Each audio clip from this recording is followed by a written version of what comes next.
Just waiting when we are live streaming.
Attend the court, please.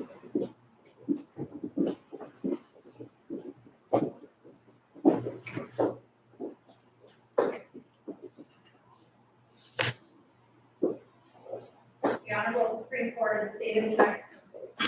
Please be seated.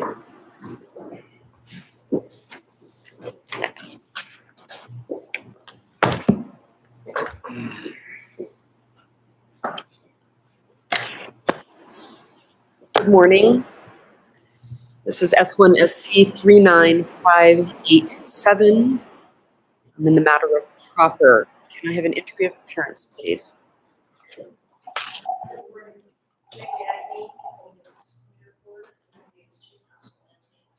Thank you. Let's see, it is a couple of minutes after 9, and the respondent, David Proper, has not appeared here this morning. It has been brought to my attention by our chief clerk, Ms. Garcia, that Mr. Proper has failed to respond to any outreach by the court to secure his attendance here today. And consistent with that, he has failed to appear.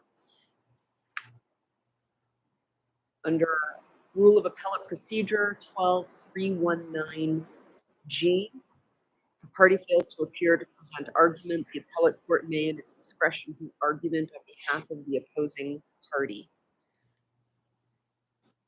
Colleagues, would you like to hear a brief presentation from the disciplinary board? Okay, all right.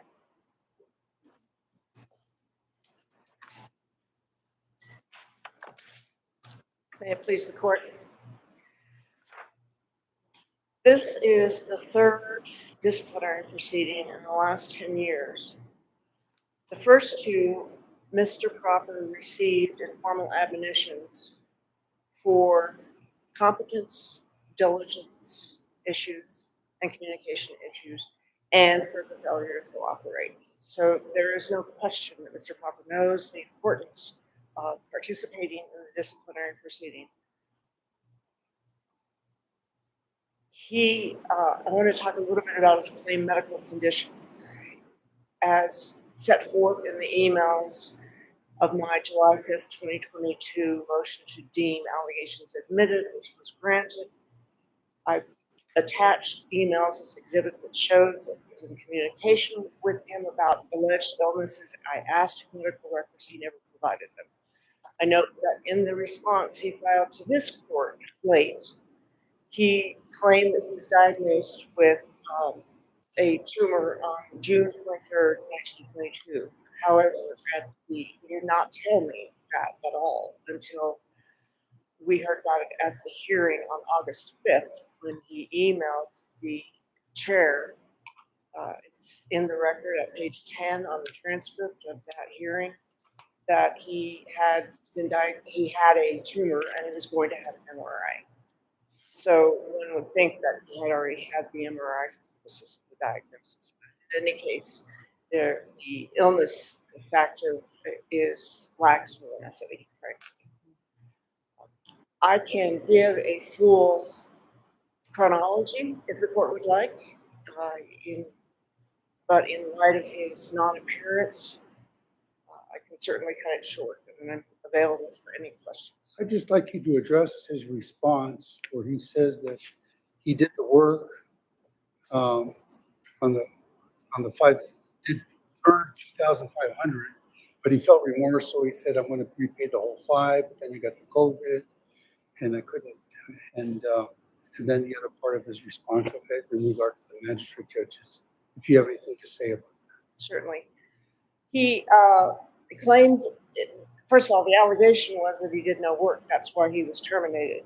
And he never provided any evidence to the disciplinary board or to me of having done any work.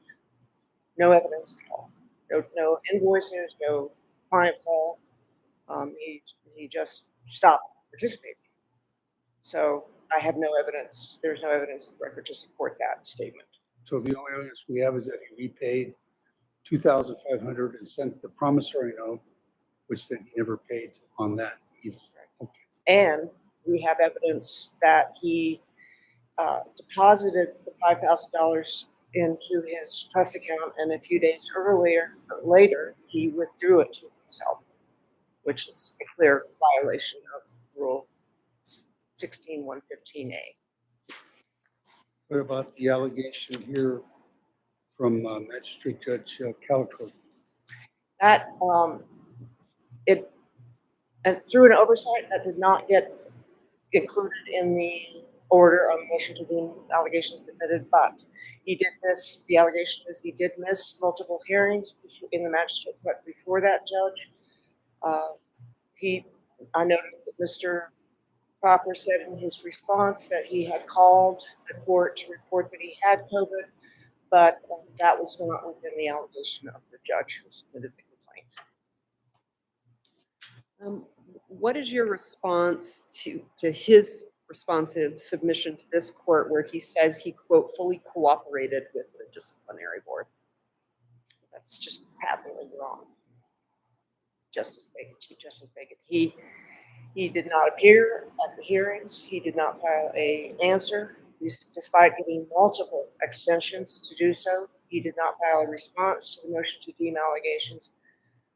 He did not participate in the slightest. At first, when he got his complaint, he did file a response. However, after that, I asked questions and he did not respond. I drafted a petition for administrative suspension, sent it to him, and he responded. And in light of his non-responsiveness in the past, 3 times, and in fact, the informal admonition given on March of 2018 says this informal admonition is truly the last strike. And it should truly be the last strike. So we asked for disbarment. Did he provide any support for his assertion that he had COVID apparently for a year? He did not. We have no support for any of his claimed illnesses.